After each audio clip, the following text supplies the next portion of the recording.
Ladies and gentlemen, if everyone's, I think we're all on deck, so I will call this meeting of the Finance and Administration Committee to order Tuesday, February 5th at 6:01 p.m.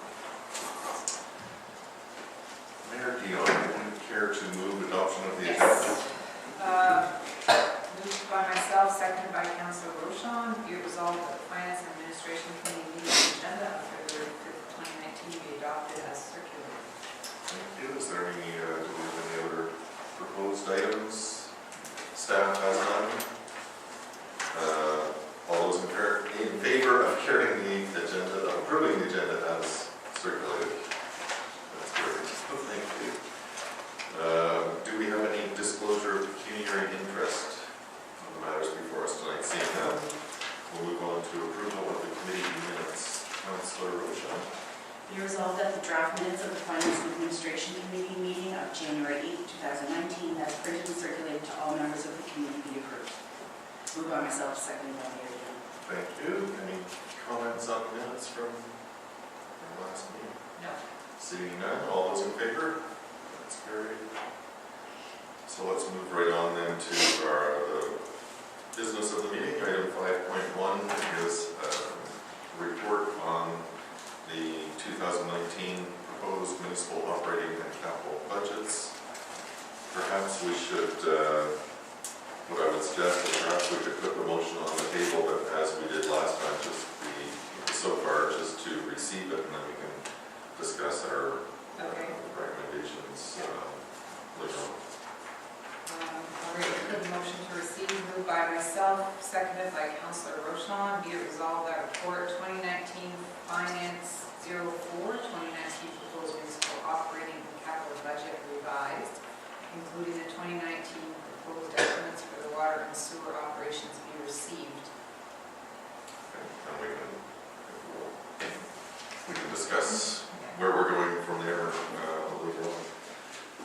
Mr. McGee, through you, did staff want to present the report tonight or make any comments?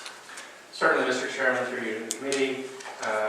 The report will require some modifications just from the standpoint of the recommendation going forward to council so that council can approve and then affect any changes. Mr. Dean can take us through the recommendations and the adjustments that have been made to get you to the point that we're at right now. And he's further recommending that the police haven't had a chance to address council's request yet. I understand there's a police services board meeting scheduled for Monday evening, and that leads into that recommendation that the police be given until the 15th of February to review the budget and to potentially come up with some adjustments for council to look at, and then we can move forward with the budget process at that point. So if it's all right, Mr. Chairman, we'll throw it over to Mr. Dean, and he can advise as to where additional adjustments have been made to get us to this point.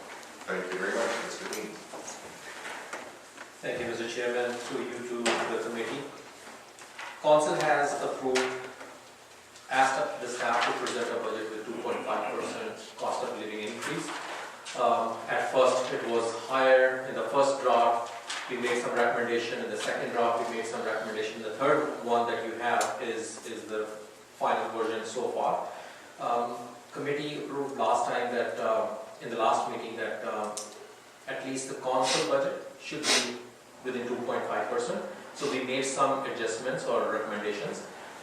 With those recommendations, council budget will be 2.5%. We also had figured out or found out that there was a loss of revenue of $16,000. $43,000 was transferred, whereas we should have transferred $60,000. So we corrected that error, an oversight. Fire department, we just missed one expense, that is a regular annual expense. So we found out that one and we just incorporated that into the proposed adjustments as well. With all these adjustments, currently our budget is 3.06% higher than expected. And if the police, we are expecting or requesting the police department to come or bring up at least $49,000 savings same. If they do, we will be well within the council guidelines. As it is, just the last comments, Certainly, yes. as it is, if everything remaining the same, if nothing changes with OMPF and the tax rates, education tax rates, and if committee approve this budget, we will end up at a surplus of $56,000 almost, without raising taxes at the same tax level. But that is a different story, because we have to see the natural increases, and the council has to approve whatever natural increases they want to incorporate in the taxes and results, so on and so forth. And maybe Mr. Dean, you just covered the approval of the county budget as well, so that we are aware of the county levy. The only one we're not aware of at this point, Mr. Chairman, is school board. Yes. And Mr. Chairman, county levy will not impact our budget, because whatever we collect on their behalf, it is 100% goes back to them. So it is zero impact on our bottom line. It's a straight flow through. Straight forward. Thank you. All right, well, so that's where we're at. I guess the question is, where do we go from here? I would throw it open to Mayor Dion and Councilor Rochon. As far as, are there other items within the budget that you've been looking at? Are there issues that you wanted to raise tonight, or specifics? I do have some suggestions or questions. Councilor Rochon, please. I was looking at it for both whether there are opportunities for increased revenues and for further decreased expenses. I would have preferred that we look tonight at a budget of less than 3%, and then if we get the tax rates or police budget down, then that's even better. So I did take another look, and I do have a few suggestions. So first, for increased revenues, I guess this would be through you to the Parks and Recreation Department. Can we assume some revenue from a municipal application to student summer employment programs, even a small amount of revenue like $5,000 for the Ontario Summer Experience Program, or UN Green Spaces Program? There's a bunch of things like that. I think we've missed the deadlines for Young Canada Works and Canada Summer Jobs. There are still deadlines for the Ontario programs, and so I would like to see us make an application and perhaps assume some revenue from that. Wondering if we can project a slightly higher building inspection revenue for sort of being proactively enforcing building permits through, enhanced proactive enforcement. The marina fees, it looked to me like the marina was losing about $11,000 per year without transferring from reserves. And so the question is, can we increase marina fees? Have we done that recently? Can we bring those up? Miller Road, it looked like we're losing about $31,000 a year. So the question is, can we raise our fees from say $10 to $12 as minimum load fees, and include cars and vans to make it comparable to other municipalities? And I think during our council orientation, we had heard the cemetery fees have not been raised in many years, and perhaps there's an opportunity to raise those fees slightly as well. So kind of looking at user fees that maybe haven't been raised in some time, and we can make an assumption that we raise those fees this year because it's probably reasonable, and the users of those services would help cover the costs. Sorry, I can pass these on. can I stop you Sure. for a moment? I think you mentioned 5, and I jotted down 4. Parks and Recreation, summer student. Right, some opportunities for summer students. Building inspection, projecting an increased revenue perhaps is a high cost activity. Marina fees, Miller Road, and cemetery. And then looking at the opportunity for decreased expenses, a few that kind of came up were, and I guess I put this through perhaps to Public Works Department, is it possible to eliminate most or all expenses related to the Keys property until we decide what to do with that building. That property, I think the buildings are just sitting there, they don't really have any value. I'm wondering if, I think there was $2,500 projected against those. There's a budget for the mayor, and I'd like to see that cut by about 50%. Sorry, go ahead. No, let's-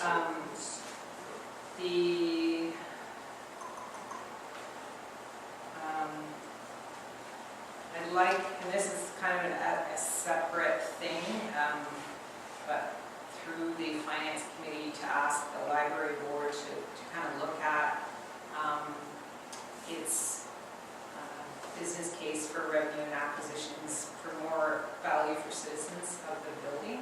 I don't know if that's a recommendation the finance administration committee can make.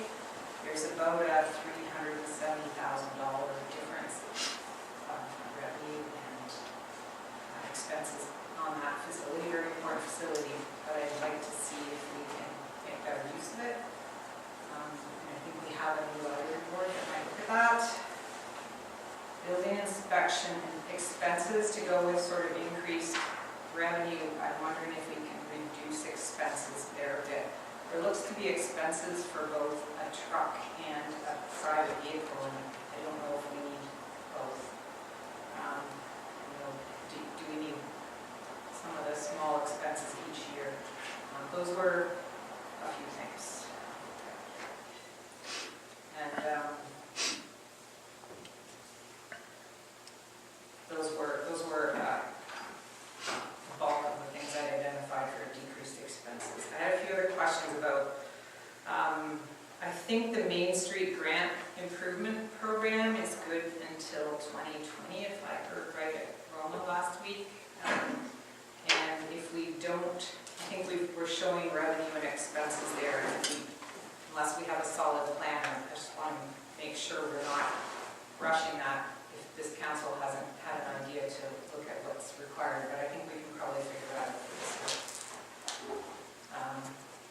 And I guess the question I had was, is it possible for us to use provincial grants such as the RED program under OMAFRA, charge staff out for certain activities against that, similar to the RIDE program? Is it possible or do those have to be consultants? Oh, I see. Okay, yeah. If you know I what I think mean. I know what you mean. So I don't know, there's kind of a lot of questions. Okay, well, let's, I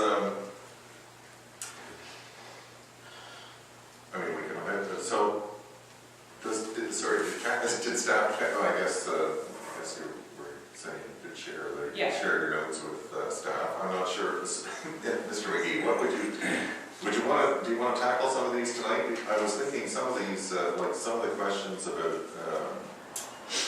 the summer students and recreation and the marina fees. I know there's going to be some discussion, I believe there's going to be some discussion tomorrow night at the Parks and Recreation Committee regarding the program budgets and that kind of thing. We could certainly, I'm thinking maybe we should defer that to the Parks and Recreation Committee to discuss. Mr. McGee, what would you, I guess as staff, would you prefer, do you want to deal with some of these issues tonight, or would you prefer to, what we could do is just refer all of these back to you and ask staff to respond, like come back with a kind of a full response to these issues? Unless As there's a a package. easier response tonight. Yeah, no, Tell me. What would be the preferred way to deal with these? So, thank you, Mr. Chairman, through you to committee. I would recommend that we go through all items this evening and that the committee make recommendations to council. Otherwise, we're going to be looking to approve the 2019 budget in 2020.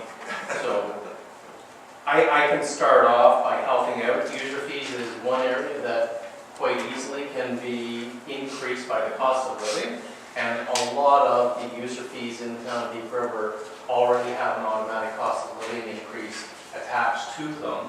One of the things that we would like to do is bring the fees schedule forward with the budget process every year with recommended fees. Not something finance has been tasked to do and just haven't gotten around to it at this point.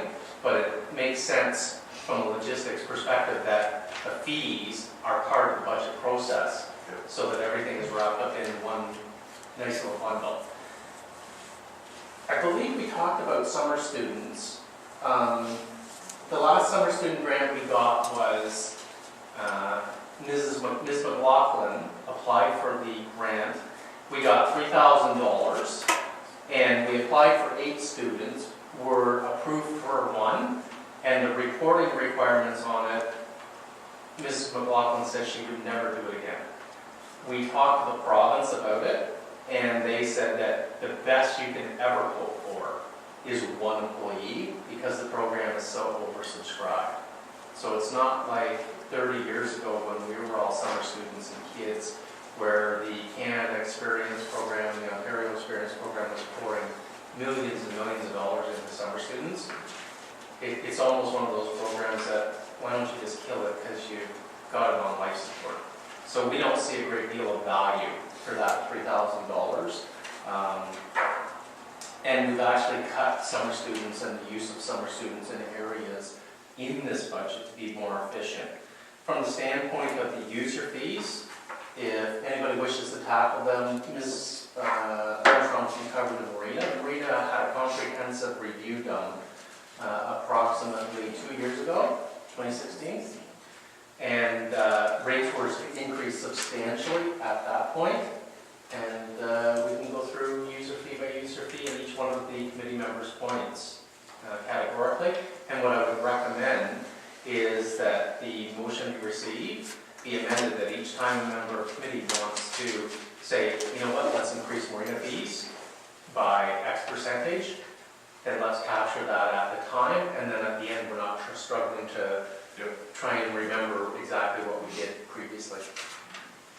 So Ms. Armstrong on marina fees? I'm just trying to think off the top of my head what they are.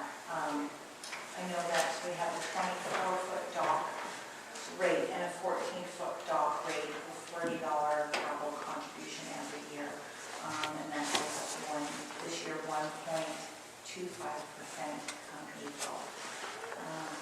94 slips.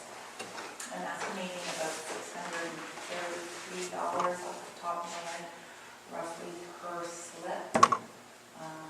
And 400 and change for the lower one. So it's definitely something that could be amended if you see fit, but they are going up April 1st.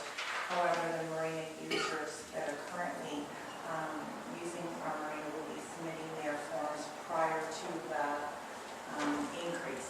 It would be for new individuals that get spaces at the slip, at the marina. We also have fees on our visitor slips as well, with launching fees as well as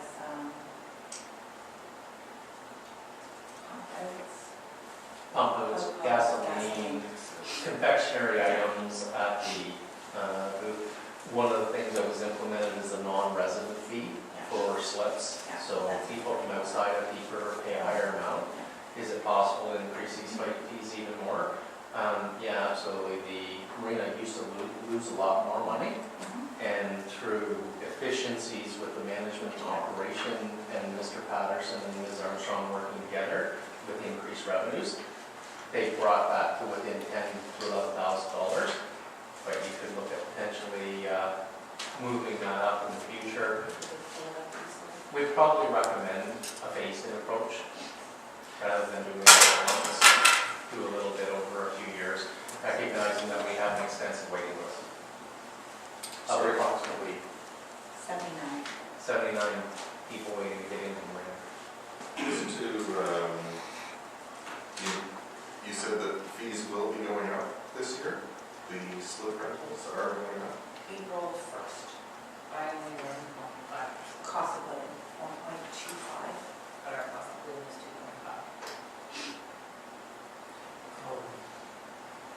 I guess, sorry, not to, I mean, what the exact increase is, I'm not sure, but I guess I'm looking at, so I'm on line G, I'm on page, in our new report, I'm on page 43 of 62.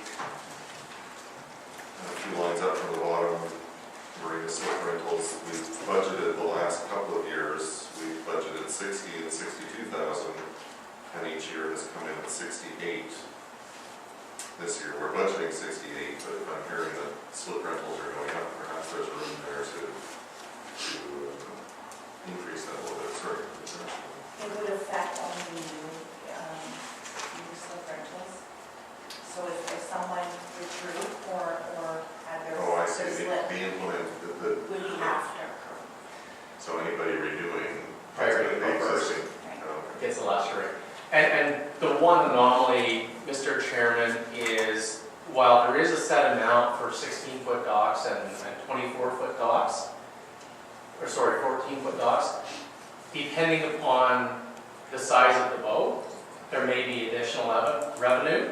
So that 68,000 would include additional feet that if those feet were lost, so there is a little bit of perhaps slippage, so that's why staff went with the 68, is we knew we had generated that in the past, and worst case scenario, it may slip by $1,000 or $2,000, but nothing major.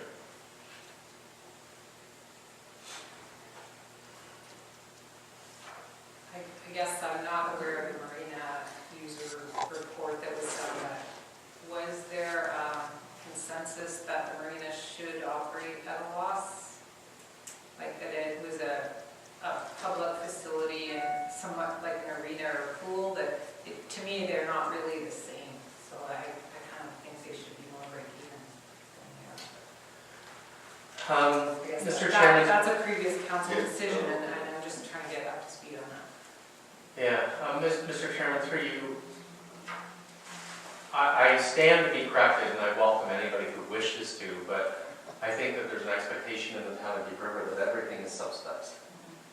So the fact that we were actually able to move this more toward a break even, I think was a positive step forward. And I think the marina users were supportive, accepting of increased fees, but also recognizing that they were expecting increased service along with that. So for instance, you look at the phasing of the new docks, which are extremely expensive. I think with the introduction of those new docks, there's perhaps a rationale and an argument for council to say, hey, listen, we want the operation to be sustainable and break even, and we've invested quite a bit on the capital side to give new infrastructure. So that may be your trade-off.